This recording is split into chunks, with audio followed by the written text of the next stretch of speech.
Voilà, désolé, c'était une petite interruption technique, la technologie Moldu qui a des problèmes avec tant de magie.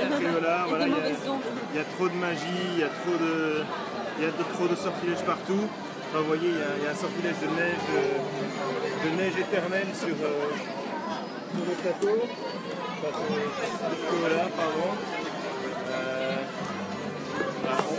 On va lentement récupérer les gens qui étaient encore sur le live précédent, malheureusement. Donc en attendant, voilà, vous avez vu la vitrine de l'Oscar. On disait voilà, qu'il peut y avoir beaucoup d'attentes dans certaines attractions, 1 à 2 heures parfois, surtout en été quand le parc est plein. Donc c'est aussi pour ça que ça vaut le coup de venir 2 jours. Ça vous laisse beaucoup plus de temps pour profiter et faire le parc sans vous stresser, surtout si vous voulez faire les autres landes qui ne sont pas Harry Potter, parce que comme on l'a dit, il y a un land Harry Potter dans le parc Island Adventure, un land Harry Potter dans les studios, mais chaque parc a plein d'autres attractions et on pourrait passer une semaine pour faire, donc voilà, il y a vraiment de quoi faire. Bon, et alors maintenant qu'on commence à avoir doucement de nouveau du monde, on va se tourner vers un grand bonhomme de neige Poudlard et puis Gryffondor. C'est vrai que la chouette en bonhomme de neige c'est pas mal, c'est original si vous cherchez une bonne idée. Et puis voilà évidemment le plat de résistance.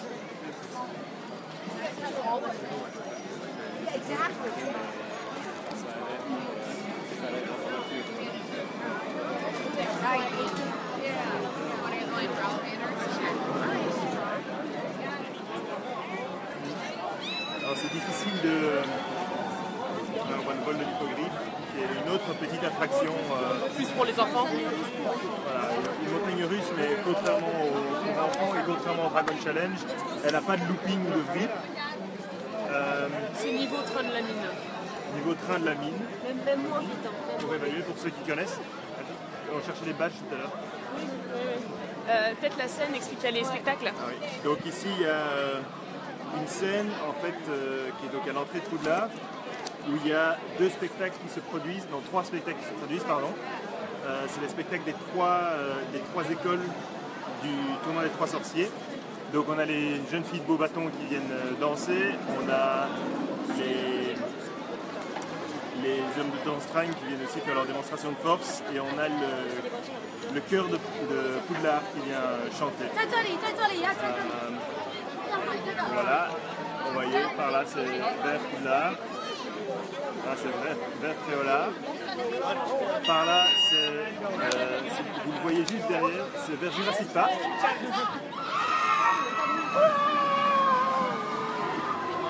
Voilà. On va s'approcher doucement de Poudlard. On va pas pouvoir rentrer.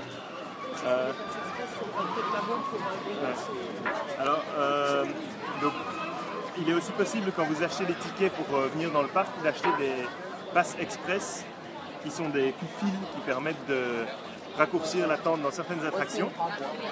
Ces passes express ne sont pas valables à Poudlard, Gringotts et sur le Poudlard Express. Donc il y a ces passes express qui sont comme des fast-pass, sauf qu'il n'y a pas vraiment d'heure précise à laquelle vous devez venir. Donc vous y entrez. Et surtout c'est payant. Alors que et qui sont payants, donc pas inclus dans le prix.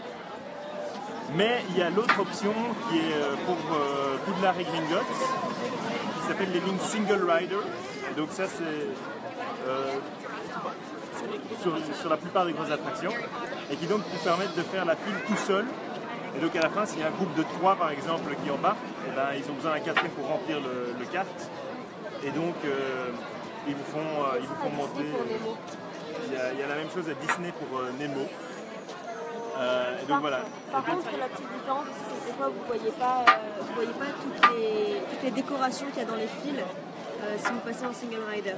Notamment la file de Gringotts, il y a beaucoup d'attractions, beaucoup d'animations, et la file de Poudlard. Les files d'attente sont vraiment très travaillées, vous passez par plein de salles différentes, la salle de défense contre les forces du mal, la salle commune, etc. Ça sera un peu zappé si vous passez en single rider. C'est juste un petit truc à prendre en compte si vous voulez aussi voir l'immersion dans Poudlard ou dans Gringotts. On nous demande s'il y a une reproduction à l'intérieur de Poudlard. D'une certaine manière, oui. Dans la file d'attente, on passe à travers plein de salles, il y a plein d'objets, de statues reconnaissables. Alors on a une rédactrice qui a passé 1 heure dans la file d'attente pour simplement admirer tous les détails à l'intérieur.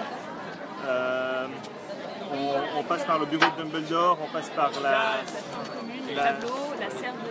Il y a la chambre commune de Gryffondor, la salle de défense contre les forces du mal, il y a la serre de botanique, il y a une salle avec les tableaux où il y a les 4 fondateurs qui discutent, et ça vaut vraiment le coup selon moi de rester le temps qu'ils discutent. Et en fait, il y a beaucoup de tableaux qui sont animés dans la salle de Gryffondor, ils briefent sur ce qu'il faut faire dans les cartes, et il y a des animations, les tableaux qui parlent entre eux, c'est vraiment super. Il y a le chapeau aussi. Le début de la film, ça commence aussi d'être dans les sous-sols, donc vous passez devant la...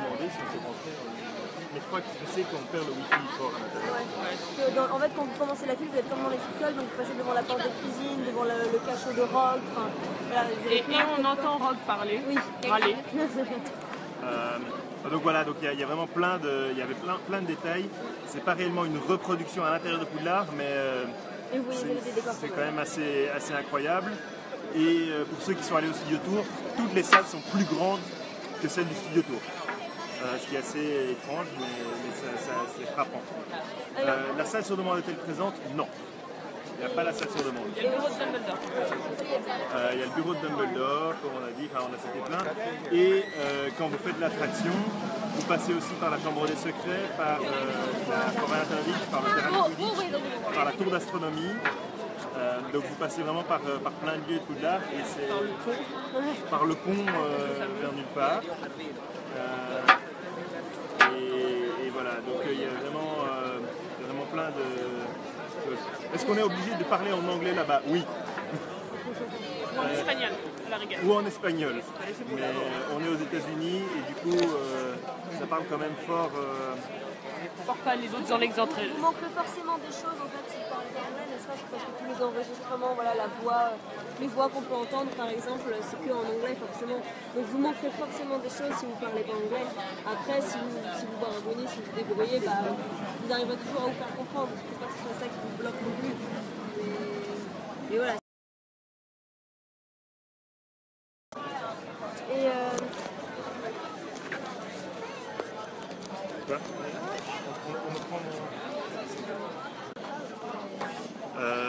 Donc voilà, et les derniers détails qu'on pourrait vous donner aussi, c'est dans certaines attractions, comme le Dragon Challenge. On va peut-être retourner par là, et puis voilà. Donc les attractions comme le Dragon Challenge, parfois il y a une file spéciale qui permet d'aller au premier rang. Donc il y a une file qui s'appelle Front Row, et vous allez au premier rang, et donc vous êtes garanti de faire l'attraction au premier rang, mais généralement l'attente est un peu plus longue. Alors vous voyez là la file qu'on longe en fait, les gens là, c'est la file pour le château de Poudlard. Donc c'est vraiment long pour aller. Il faut y aller. Ça dépend en fait de l'heure à laquelle y aller, mais généralement il y a moyen de trouver plus tard dans la soirée. Hier on a eu un quart d'heure d'attente. Voilà, hier soir vers 5h de l'après-midi on avait un quart d'heure.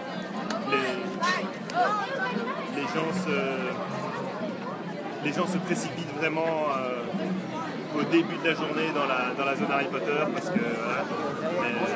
Et on a aussi tous les rafraîchissements.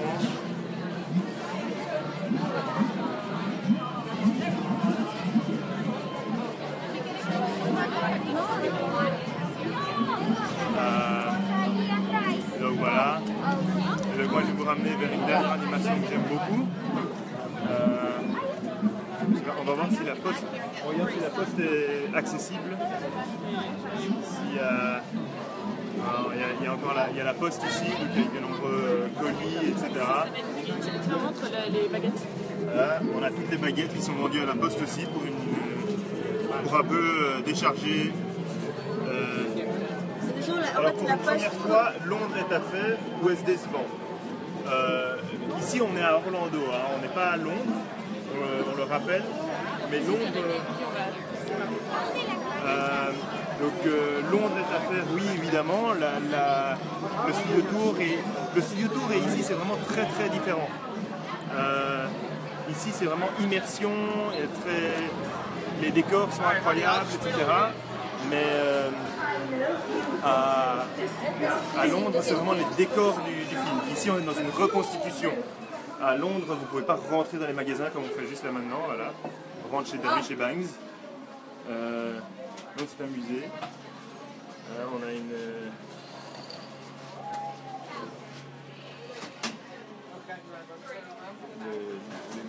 des monstres qui dorment. Comme détail, par exemple, quand tu signes ton reçu, c'est avec une plume. Alors là, quand on signe un reçu, on signe avec une plume ici. Un reçu d'achat. Il y a un monstre qui s'agite.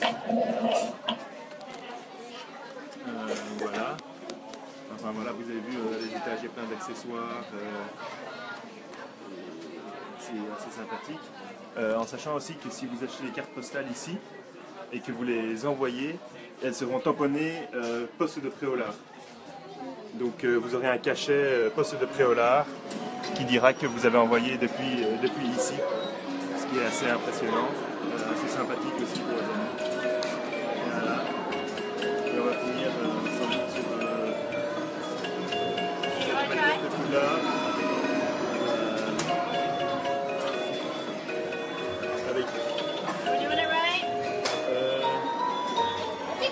C'est comme Euro Disney, sauf que c'est le monde de Harry Potter, non? À peu près, c'est-à-dire que c'est comme si le monde de Harry Potter c'était Fantasyland ou Frontierland. Donc c'est une partie du parc Universal.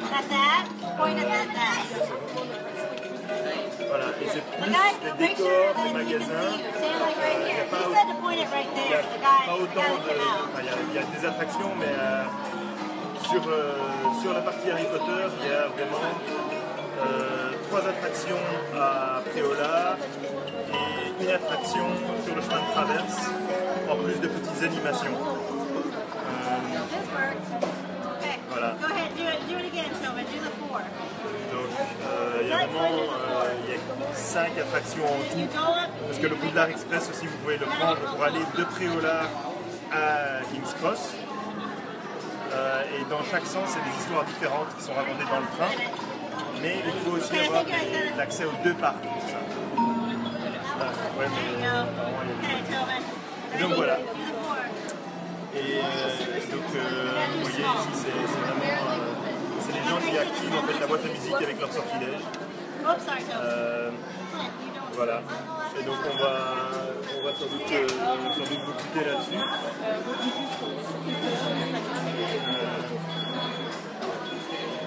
Voilà, et on est donc sur Twitter, Instagram, avec les hashtags Gazette à Orlando.